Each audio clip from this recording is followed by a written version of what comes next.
আসসালামু আলাইকুম ভাইয়া। সবাইকে আবারও নতুন পর্বে সবাইকে স্বাগতম। কারণ তোমরা আ ২য় মেধা তালিকায় রেজাল্ট পেয়ে গেছো। ঠিক আছে? তো ২য় মেধা তালিকার রেজাল্ট অনেকে পাইছে, অনেকে পায় নাই। অনেকের কাঙ্ক্ষিত সাবজেক্ট আসছে, কারো আসে নাই। তো যাদের আসছে সবাইকে কংগ্রাচুলেশন। যাদের আসে নাই তাদের জন্য আমার মেইনলি আজকের এই ভিডিওটা। ঠিক আছে? কারণ তোমাদের এখন কোনো অপশন নেই। কারণ তোমাদের ২য় মেধা তালিকা প্রকাশ হয়ে গেছে। এখন তোমাদের আর ভর্তিতে কোনো সুযোগ নাই। ঠিক আছে? সুযোগ নাই বললে ভুল হবে। সুযোগ আছে। এখনো সুযোগ আছে ২ টা সুযোগ। কি সুযোগ? এটা হলো রিলিজ স্লিপ। আমি এর আগে একটা ভিডিও করছিলাম যে first merit, second merit, first release slip এবং থার্ড রিলিজ স্লিপ। ৩ টা রিলিজ স্লিপ নিয়ে আলোচনা করছিলাম। তো ওই ভিডিওটা যারা দেখে থাকছো তো তাদেরকে ইন্ডিকেট করতেছি। তোমাদের চান্স সেকেন্ড মেরিটে হয় নাই। ঠিক আছে? এখন তুমি মনোযোগ দিয়ে শোনো।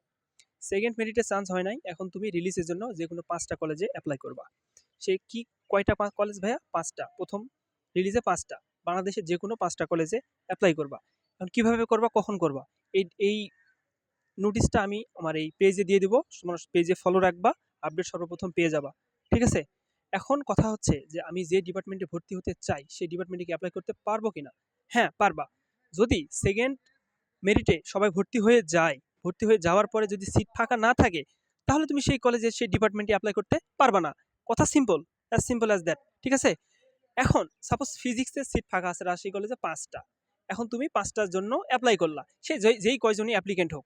ঠিক আছে? তুমি এপ্লাই করলা। এপ্লাই করার পর দেন তোমার ওখানে লিস্টে চলে আসবে যে তুমি এখানে অ্যাপ্লিকেবল কিনা। যখন এপ্লাই করবা তখন ওইটার ফার্স্ট রিলিজের ডেটটা তোমাদের জানাই দিবে। সেটা কখন জানাই দিবে সেটা আমার পেজে চোখ রাখবা। তোমরা অবশ্যই সর্বপ্রথম আগে জানতে পারবা। ঠিক আছে? এইভাবে তোমরা অন্যান্য যে ডিপার্টমেন্ট আছে এবং অন্যান্য যে সাবজেক্ট আছে সবগুলা এভাবে তোমরা সিকোয়েন্সিয়ালি দেখতে পারবা। ঠিক আছে? আর এভাবে যেটাতে ফাঁকা থাকবে সেটাতে তোমরা এপ্লাই করবা। যেটাতে হচ্ছে ফাঁকা থাকবে না সেটাতে হচ্ছে তোমরা এপ্লাই করবা না। এটাই কথা। বা তোমরা এপ্লাই করতে পারবা না। হ্যাঁ? আমি আবারও বলতেছি, সাপোজ তুমি রাজশাহী কলেজে এপ্লাই করবা। রাজশাহী কলেজে সায়েন্সের জন্য যেই কয়টা ডিপার্টমেন্ট আছে, সেই একটা ডিপার্টমেন্ট একটা লিস্ট তোমার কাছে দিবে যে এই ডিপার্টমেন্টে এই কয়টা সিট ফাঁকা আছে। তখন তুমি ওই ডিপার্টমেন্টে এপ্লাই করতে পারবা। হুম? এখন ফার্স্ট মেরিটেও যাদের হবে না, ঠিক আছে? তাদের জন্য সমবেদনা সেকেন্ড মেরিট নামে আরেকটা অপশন থাকবে। সেকেন্ড রিলিজ, সরি মেরিট না, সেকেন্ড রিলিজে তোমরা আবার এপ্লাই করবা। সেই এপ্লাই পর্যন্ত তোমরা আমার সাথে থাকবা। ইনশাল্লাহ আমার চেষ্টা যেন বিফলে না যায়।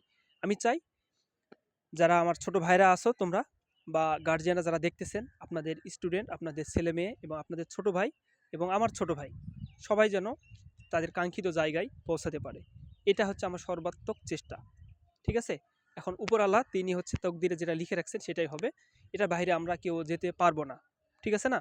এখন হয়তো তিনি ভালো কিছু লিখে রাখছেন, দ্যাটস ওয়াই আমাদের দেরিতে দিচ্ছে।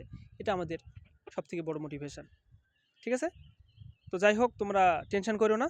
তোমরা চোখ রাখো এবং যেকোনো সমস্যায় তুমি ভাইয়াকে ইনবক্সে জানাবা। আমি তোমাদের ইনশাল্লাহ চেষ্টা করব। দেখা হচ্ছে নতুন পর্বে। সেই সঙ্গে সবাই ভালো থাকবা।